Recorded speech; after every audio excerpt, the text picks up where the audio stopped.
তোমরা সবাই কেমন আছো কমেন্টে জানিও। আমরা তো খুব ভালো আছি। আজকে আমরা সবাই মিলে রেডি হয়েছি, যাবো একটা দিদির বাড়ি। ওখানে কেন যাচ্ছি, কি হচ্ছে, কে কে যাচ্ছি সব দেখার জন্য তোমাদের ভিডিওটা পুরো দেখতে হবে।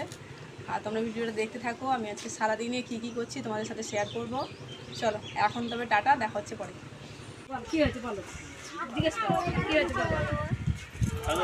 সবাই রেডি হয়ে গেছে, এখন গাড়ি ভর্তি হচ্ছে। গাড়ি দিয়ে করেই সবাই যাবো। এখান থেকে পুরো ভাড়া করে নিয়েছি। ভাই ব্যাগগুলো উপরে তুলে দিচ্ছে। ওই যে নতুন বউ আসছে, দেরি করে ফেলেছে আমাদের। ওই নতুন বউর জন্য এতক্ষণ ওয়েট করতে হলো। এটা মেজো কাকি, কাকা, দিদি সবাই রেডি হয়ে গেছে। গাড়ি ভর্তি হচ্ছে, সবাই গুদাম ভর্তি করা হচ্ছে, গাড়ি ভর্তি করা হচ্ছে।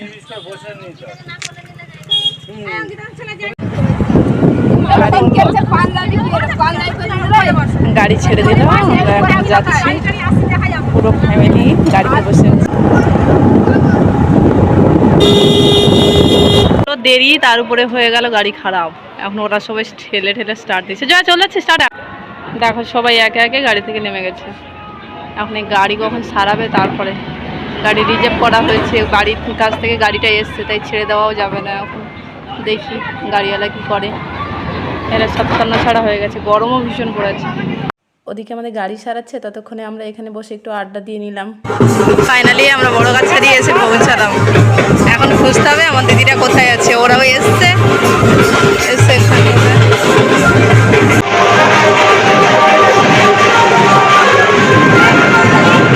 এই হলগুলোর মধ্যে এসেই আমরা ওদের দেখা পেলাম। এই দেখো আমার দিদি সেই দুটো যমজ মেয়ে, দুজন কত বড় হয়ে গেছে। যখন আমাদের বাড়ি গেছিলো না, তখন কত ছোট ছোট ছিল। এখন 6 মাস বয়স হয়ে গেছে। ভাত খাবে তো, তাই অনেকটাই বড় হয়ে গেছে। দেখো দুজনকে পুরো একই রকম দেখতে হয়েছে। কাল ভাত খাবে, তাই আজকে বড় কাছারি এসছে। ওদের মানসিক শোধ করবে, মানে ওর মা বাবা আর হচ্ছে ওর ঠাম্মা গন্ডি কাটবে, এখানে পুজো দেবে, তারপরে এখানে জল মুখে দেবে, তারপর গিয়ে কালকে ওদের মুখে অন্নপ্রাশনের ভাত তুলে দেওয়া। আমি আগে এসে ওদের একটু আদর করে নিলাম, কারণ কত দিন পর ওদের সাথে দেখা হয়েছে। ওদেরকে আগে কোলে নিলাম। এবার যাব মন্দিরের সামনে পুজো দেখতে। এই যে এরা গন্ডি দিচ্ছে, দিদি গন্ডি দিচ্ছে। আমার এটা দিদির ছেলে, ঠাকুর মাথায় করে নিয়েছে। এই যে দিদি জামাইবাবু দুজনে মিলে গন্ডি দিচ্ছে। আর ওই যে পুচকু দুটো কোলে করে নিয়েছে। যা রোদ বাবা গো। এই যে মন্দির,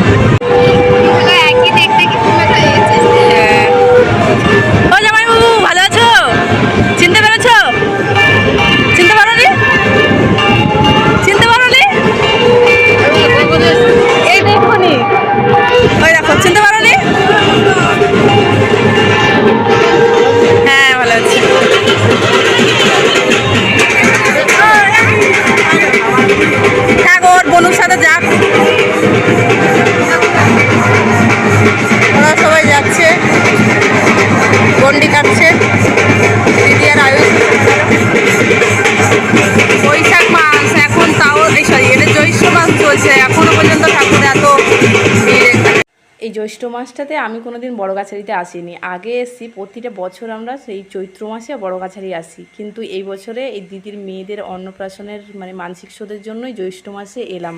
আর এখন এখানের একটা রূপ পুরো অন্যরকম। সেই যে চৈত্র মাসে তোমাদের সাথে ব্লগ শেয়ার করেছিলাম না, যে তখন চারদিকটা কত লোকজন, ভিড়, দোকানপাট, কত কিছু। কিন্তু এখন পুরো ফাঁকা। এখন যারা আসে তারা ওই যে অন্নপ্রাশনের বাচ্চাগুলোর শুধু জল চাকাতেই আসে, তাদেরই ভিড় এখন। যাই হোক, আমরাও অঞ্জলি দিয়ে নিলাম, পুজো দিয়েছি সাথে এখানে এসে। চৈত্র মাসে এক অবস্থা, আর এখন এক অবস্থা, পুরো ফাঁকা। ওই জায়গাটা দেখো কত মেলাটা সব বসতো, এখন পুরো ফাঁকা। সব ঠাকুর দিয়েছে, ঠাকুর মন্দিরের পিছনে। এটা মন্দিরের পিছনের সাইডে এত সব ঠাকুর দেখে বলছে।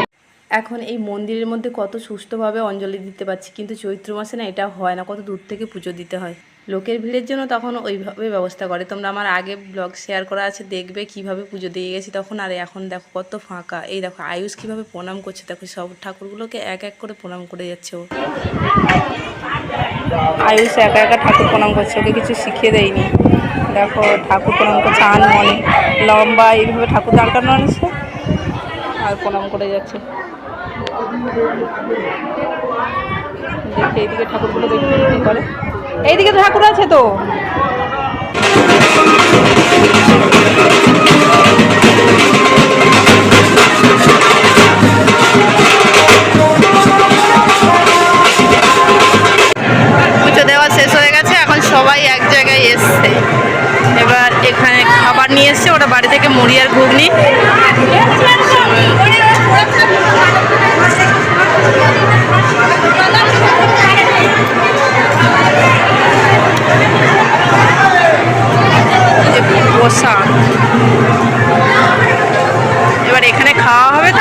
যাওয়া হবে।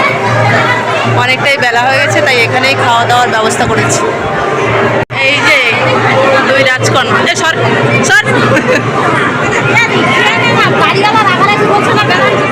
এই একজন আর এই একজন, এই একজন আর এই একজন, এদের ভাত কালকে মানে অন্নপ্রাশন। এই যে গুজু বাজার,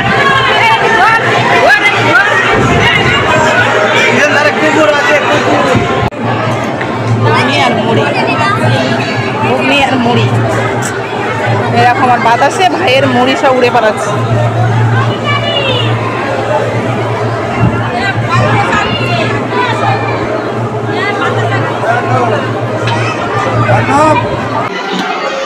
এখানে যারা আছে তারা সব খাওয়ার ব্যবস্থা করেই আছে, জানে পুজো দেবো বেলা হবে, তাই এখানে পুজো দিয়ে খাওয়া দাওয়া করে তারপর বাড়ি যাবে সেরকম চিন্তা ভাবনা। দেখো আমাদেরগুলো ওইখানে খাচ্ছে সবাই। আমাদের খাওয়া দাওয়া হয়ে গেছে, এবার আমরা বাড়ি যাব। এবার আমরা বাড়ি যাওয়ার জন্য রওনা হচ্ছি। বাড়ি যাব না, দিদির বাড়িতে যাব। ওখানে বড় কাছারি থেকে আমার দিদির বাড়ি যেতে টোটোতে করে 15 মিনিট সময় লাগে, তাই আমরা সবাই মিলে এখান থেকে টোটোই নিয়ে নিলাম। মানে ওরা 3টে টোটো নিয়ে এসেছিল আর আমাদের জন্য 2টো টোটো, সবাই মিলে টোটো করেই ওদের বাড়িতেই যাচ্ছি, যেতে বেশি সময় লাগবে না। ফাইনালি আমরা এসে হাজির হয়ে গেলাম বাড়িতে। সারাদিন আজকের শেষ, প্যান্ডেল করেছে।